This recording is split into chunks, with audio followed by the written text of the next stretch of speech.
Je vais vous faire ma sélection pour le quintet qui court demain à Toulouse sur 2400 mètres. Alors la pluie n'est pas au rendez-vous, hein, le terrain va pas être pénible, les terrains pénibles et les aptitudes à avoir, bah ça c'est terminé. Voilà, je pense que le terrain va être très souple. Donc par rapport à l'hippodrome de Toulouse, hein, il n'a pas plu. Donc et deuxièmement, c'est pas un lot de foudre de guerre. Voilà, il y en a certains vous le diront pas parce qu'ils font pas le papier, mais moi je vous le dis, c'est pas des chevaux, hein, de très très bonne qualité, hein. Je vais vous donner 2-3 anecdotes, hein. Donc déjà dans ce lot-là, il y en a, ils ont été pénalisés, hein. Je vais vous donner un exemple comme le 2 que je ne joue pas mais qui va être joué. Et il y en a un, il croit qu'il ne va pas être joué. Je suis désolé, ce cheval, en 4 courses, il a pris 9 kilos de pénalité. Là, il se retrouve en plus de 39 de valeur. Donc moi, je demande à voir. Je ne dis pas dans une boule de cristal. Donc je ne peux pas me permettre de jouer un cheval comme ça qui a couru des lots à 20 000, des handicaps à 20 000. Hein. Et en 4 courses, il a pris 9 kilos. Hein. Donc au bonheur à la chance, ça c'est pas mon truc. Donc c'est pour ça que moi ce 2 je l'ai rayé. Voilà, et je vous ai donné les explications pourquoi je ne le jouais pas. Le deuxième c'est le 7, mais par contre lui j'ai joué mais plutôt en fin de combinaison, je vais vous expliquer pourquoi. C'est le dernier quintet, la dernière course qu'il a couru, il avait gagné avec Christian Demeureau. Hein. Et j'avais donné, moi c'était le dimanche, le tiercé dans l'ordre qui faisait presque 1600 € et sur internet 2000. Avec le couplet gagnant, avec le deuxième, avec une très très belle cote à plus de 20 contre 1. Voilà, qui faisait presque 200 €. J'avais donné tiercé, 2 sur 4, couplet, la boulette, il y avait la totale. Et j'étais le seul à donner le tiercé dans l'ordre. Donc ce 7, moi je le reprends parce que, voilà, lui par contre, suite à la victoire du quintet, sur ses 3 dernières courses, c'est pas 4, c'est 3, messieurs, dames, ouvrez bien vos oreilles, il a pris 11,5 kg. Mais lui, il vient de gagner un quintet. Et avant ça, il avait couru avec de très très bons chevaux. Donc pour moi, c'est un cheval dans ce quintet qui peut se placer. Gagner pour moi, je demande à voir, comme j'ai déjà dit, je ne dis pas dans une boule de cristal. Tout simplement. Donc c'est pour ça que moi, ce cheval, je l'ai mis en fin de combinaison. Voilà. Et je sais qu'il y en a un qui joue avec un logiciel, le comique de service, qui met le 2 et le 7 en tête. Moi, un cheval qui a pris 9 kg, le mettre premier, et un deuxième cheval qui a pris 11,5 kg en 3 courses d'affilée, je suis désolé, je ne peux pas le mettre en tête non plus. Je vous ai dit, je ne dis pas dans une boule de cristal, mais moi au moins je sais pourquoi je joue mes chevaux et pourquoi j'ai des bons résultats, et quand ça tombe, et surtout quand ça paye, Jojo il est au rendez-vous. Tout simplement. Donc maintenant je vais vous faire ma petite sélection, sachant messieurs dames, n'oubliez pas, hein, c'est pas un lot parisien de foudre de guerre. Hein. Il suffit de regarder le papier pour comprendre, parce que moi je décortique tous les chevaux. Et il y en a pour moi, déjà ils sont rayés, il y en a ils n'ont pas de marche, et il y en a franchement sur l'échelle des valeurs, ils sont pas trop bien placés, mais par contre il y en a ils sont vraiment super bien placés.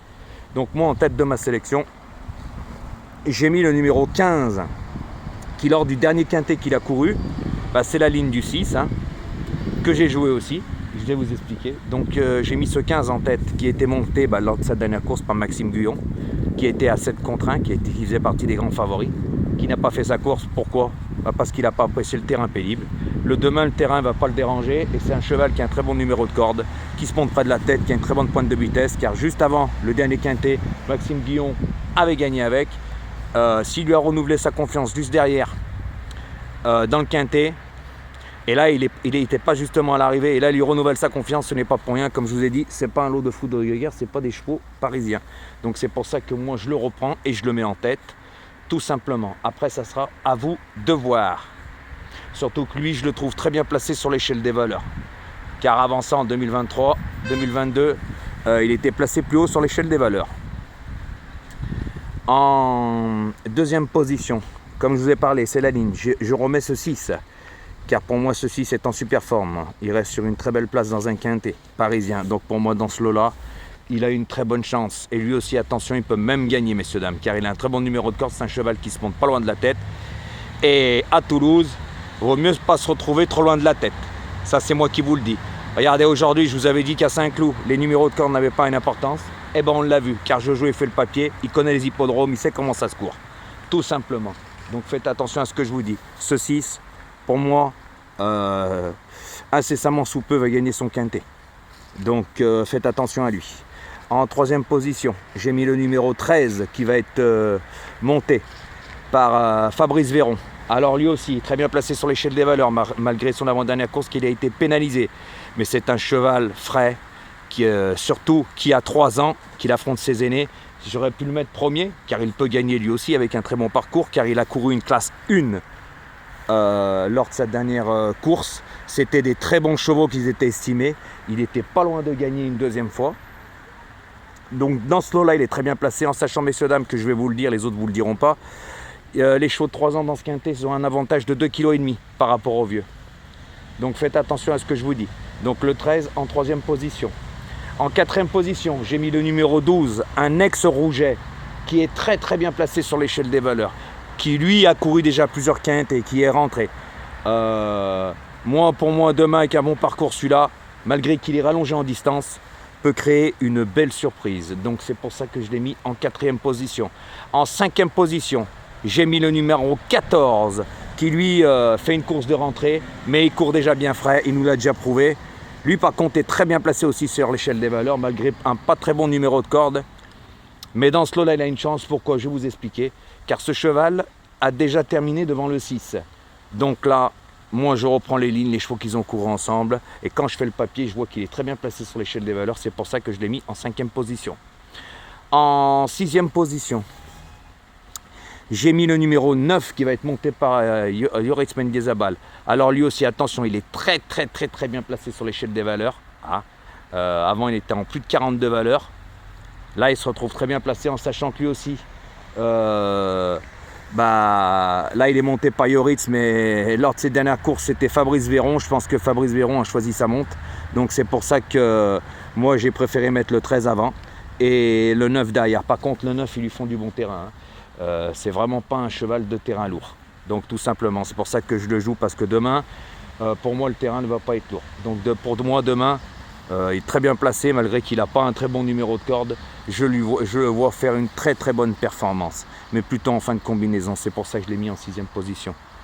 En 7e position, j'ai mis le numéro 16, qui va être monté par Eddie Ardouin. Lui aussi, malgré un mauvais numéro de corde, je le trouve très bien placé par rapport à d'autres chevaux. Justement, le 2, que le 2 venait de gagner lors de sa dernière course, comme je vous ai expliqué sur le 2. Et le 16 avait terminé 3e. Là, il se retrouve vraiment avec un très gros avantage au poids par rapport au 16. Donc moi, je préfère mettre le 16, car il est mieux placé sur l'échelle des valeurs que par rapport au 2. Car comme je vous ai dit, le 2, en 4 courses, il a gagné 3 fois, il a été pénalisé de 9 kg. C'est énorme. Et ce 2 n'a jamais couru dans un quintet. C'est la première fois.